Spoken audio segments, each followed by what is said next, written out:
குரு பார்க்க கோடி நன்மை. ஓம் குரு பகவானை போற்றி போற்றி. ஓம் குரு பகவானை போற்றி போற்றி. என் செல்ல பிள்ளையே, இந்த இனிமையான நாளில் உனக்கான நல்ல பலன்களை அள்ளித்தர உன் குரு பகவான் உன்னை தேடி வந்திருக்கிறேன். என் தங்கமே, வாழ்வில் உனக்கு என்ன இல்லை? எல்லாம் இருக்கிறது. சந்தோஷம் என்று நினைத்துக்கொள். எல்லாம் சந்தோஷ சூழ்நிலையாய் உன்னை வந்து சேரும். நமக்கு வரும் கஷ்டங்களை எல்லாம் நாமே நிவர்த்தி செய்ய முடியும் என்று நீயே உன் மனதுக்குள் நினைத்துக்கொள். உனக்கு பரீட்சை வைக்கின்றேன் என்று நீ நினைப்பது சரிதான். எதற்காக அந்த பரீட்சை? உன்னை ஒரு இடத்திலிருந்து வேறொரு இடத்திற்கு உயர்த்த. பல விஷயங்களில் நீ கற்று தேர்ந்தவை. அதை நீ உன் புதிய நிகழ்வுகளில் செயல்படுத்த அதற்கு தயாராகி விட்டாயா என்று பார்ப்பதற்காகத்தான். அதற்காக எவ்வளவு காலம்தான் என்று நீ நினைப்பதும் சரிதான்.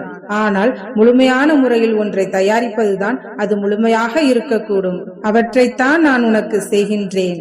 இன்னும் நீ உன்னை சிறிது மாற்றிக்கொள்ளத்தான் வேண்டும். எனக்கு புரிகின்றது. நீ உனக்குள்ளே பல சண்டை அடித்துக் கொண்டு இருக்கின்றாய். எது சரி எது தவறு என்று தெரியாமல் புலம்புகின்றாய். எது சரியாக இருக்கும் என்று நீயே உன் மனதுக்குள் போராடி கொண்டிருக்கின்றாய். இந்த நிலையற்ற வாழ்வில் நிலையுள்ள ஒன்றை உனக்கு கொடுக்கத்தான் நான் உனக்கு இந்த குழப்பமான மனநிலையை கொடுத்து கொண்டிருக்கின்றேன். எல்லாம் மாறும், விரைவில் மாறும். உனக்கான அழகிய வாழ்க்கை உன்னை தேடி வரும். நீ சீரும் சிறப்புடன் நிம்மதியான மகிழ்ச்சியான வாழ்க்கையை பெறப்போகிறாய். என் செல்லமே, நீ அதீத கவனத்துடன் இருக்க வேண்டிய காலகட்டம்தான் இது. நான் கவனமாகத்தான் இருக்கின்றேன். ஒவ்வொரு விஷயத்தையும் பார்த்து பார்த்து கவனமாகவும் பொறுமையாகவும் தான் செய்கின்றேன். இருந்தாலும் ஏதாவது ஒரு பிரச்சனைகளும் சங்கடங்களும் என்னை நோக்கி வந்து கொண்டுதான் இருக்கிறது. இதற்கு மேல் எவ்வாறு கவனமாக இருக்க வேண்டும் என்பது கூட எனக்கு தெரியவில்லை. உனக்காக விடை சொல்கின்றேன், கேள் என் தங்கமே. நல்லது கெட்டது என்று இரு முனைகள் உள்ளது. அதில் எந்த பக்கம் சென்றாலும் ஏதாவது ஒரு முனையில் நாம் நிற்கத்தான் வேண்டும். விதியின் விளையாட்டில் கெட்டது என்ற முனையில் நீ நிற்க நேரிட்டால் கலங்காதே.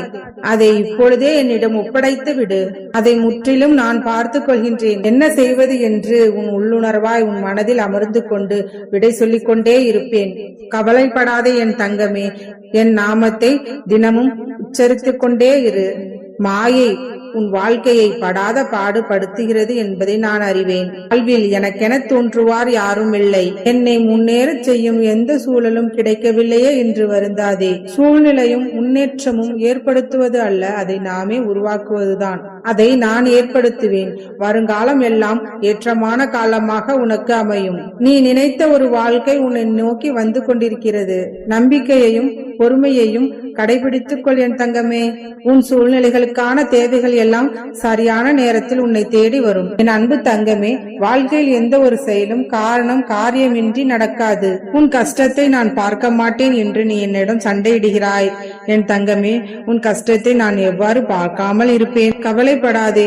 என்னுடைய மாய வித்தை இன்றிலிருந்தே ஆரம்பமாக போகிறது. இனிதான் என்னுடைய ஆட்டம் களை கட்டப் போகிறது. நான் உனக்கு தெரியாமல் உனக்கான பல நல்ல விஷயங்களை உன் வாழ்வில் செய்து கொண்டுதான் இருக்கின்றேன். ஆனாலும் அதை உனக்கு உணர்ந்து கொள்ள முடியவில்லை.